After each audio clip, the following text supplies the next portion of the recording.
All right, so I have been thinking about this recently, and I just wanted to make this video to share it with you guys. Just some thoughts about success not being linear and also skills not increasing linearly as well. And for the longest time, I was spending so much effort trying to be the best that I could be. And through that journey of just trying to be the best at something, you start to question whether all of the work that you're putting in is going to pay off. I've switched between three different industries. Four. I started off as just a videographer. I was making daily vlogs. I made 70 vlogs about my college experience. And then I transitioned into doing music videos. I was directing, and then I decided that I really liked actually just, being behind the camera and making things look good to fit the story that was trying to be told. And I had so much difficulty being able to visualize what I wanted to create. And the more that I did the thing, practicing creating things, regardless of what medium it was, I hit a point where I was able to actually visualize entire scenes in my mind.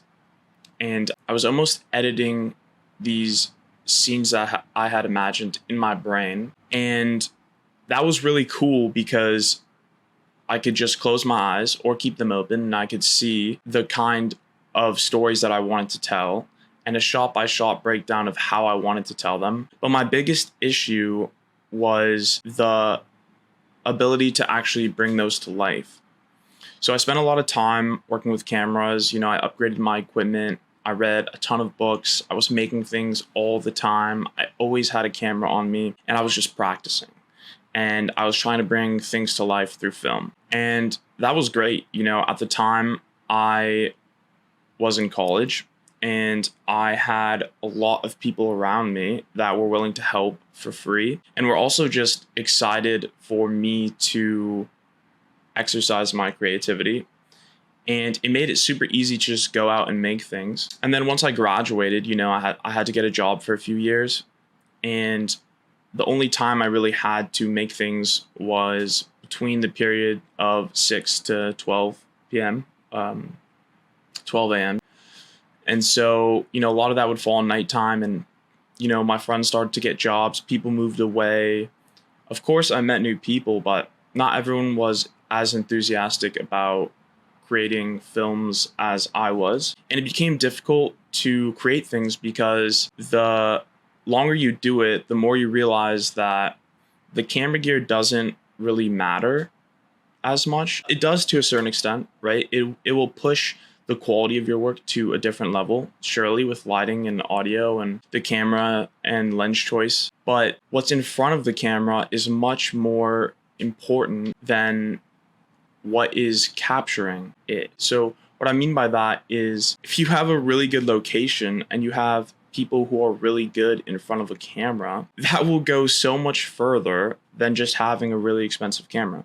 And I'm sure you know this, or maybe you don't, but I'm telling you that's the case.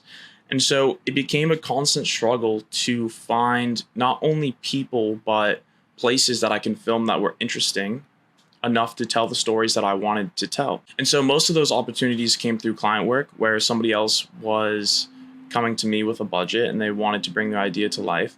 And that was cool. But with that, when somebody else is footing the bill, you lose a little bit of creative control. You don't get to make it quite exactly how you had imagined.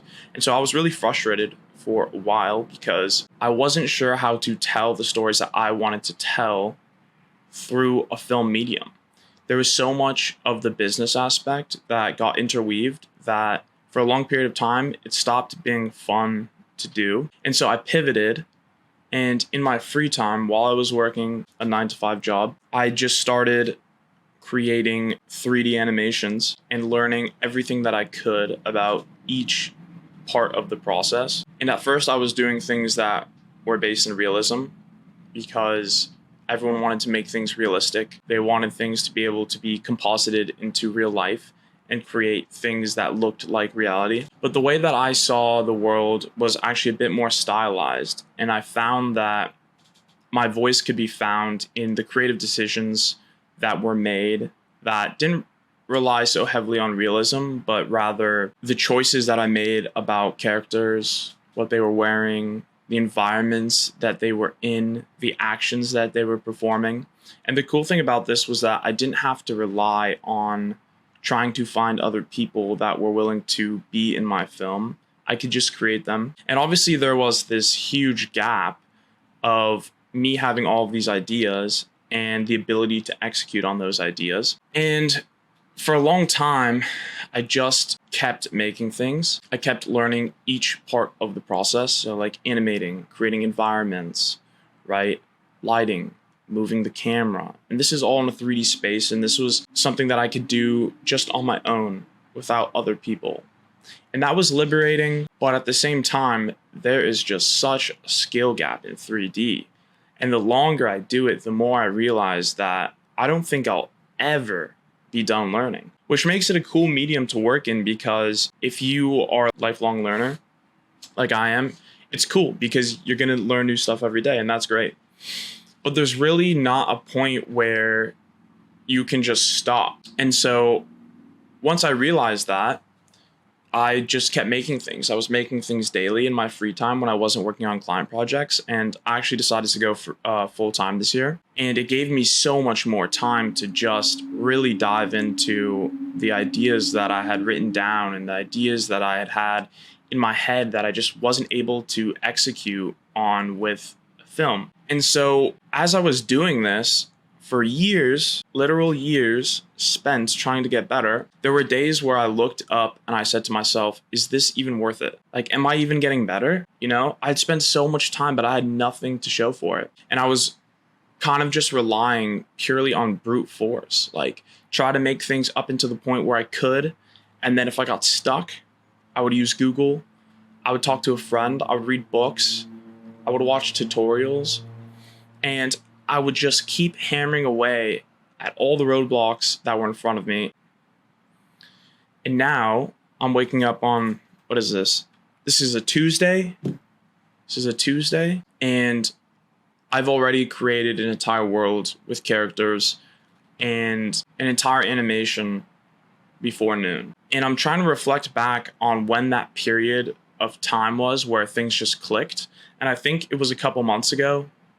I think it must have been in September, where I realized that there really wasn't anything holding me back from making things besides sitting down and actually making things, and stop watching tutorials and stop being so focused on the learning and just trying to do. And so I did that. And now I have a pretty large body of 3D work that I'm relatively proud of. I mean, every 30 days I look back on something that I posted and I just cringe at it. I guess that's growth, right? But there are a few pieces that I am really proud of.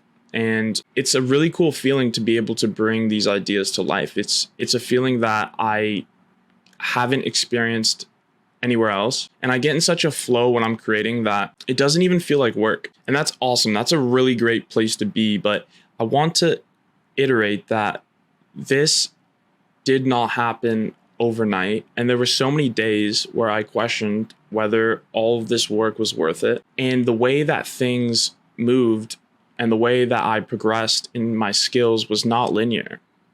You know, for the longest time, I thought you just get a little bit better every day. You get a little bit better every day. But that's assuming that the time spent one day doesn't compound for the next day. And in reality, you're going to go like this, up and down, up and down. There are even points where I thought that I was getting worse, if that's possible. And then one day everything just clicks and you're able to create anything that you've imagined in your head. And then all of a sudden, what you thought was supposed to be linear growth actually looks more exponential.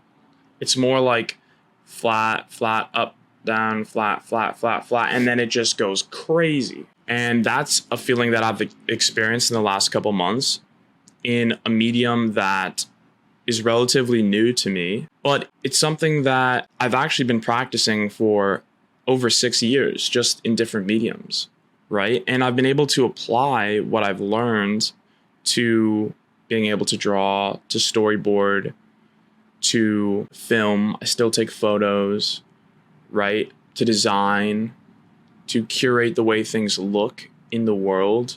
Because I truly think that art doesn't just decorate the world, it shapes the world, it molds it, right? Life without art would be soulless, okay? And I just felt like I should share this with you because I've had a lot of people that have sent me messages recently and they say, how are you doing this?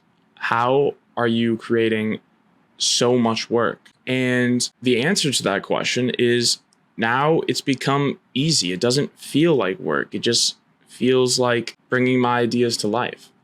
And this wasn't possible 2 years ago. People will stumble on my page and they'll see this and they'll be like, wow, this guy's really talented. But the truth is, I'm not any more talented than you watching this right now. I am just somebody who decided to do something every day for an extended period of time.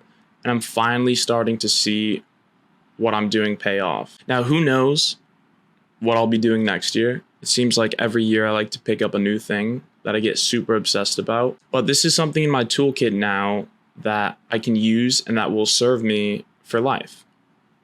So if you're an artist right now and you're making things and you're not happy with what you're making, or you think that your growth is not happening as fast as you want it to, I promise you that if you just keep working at it and you just keep pushing through and you don't let anything get in your way, one day you'll wake up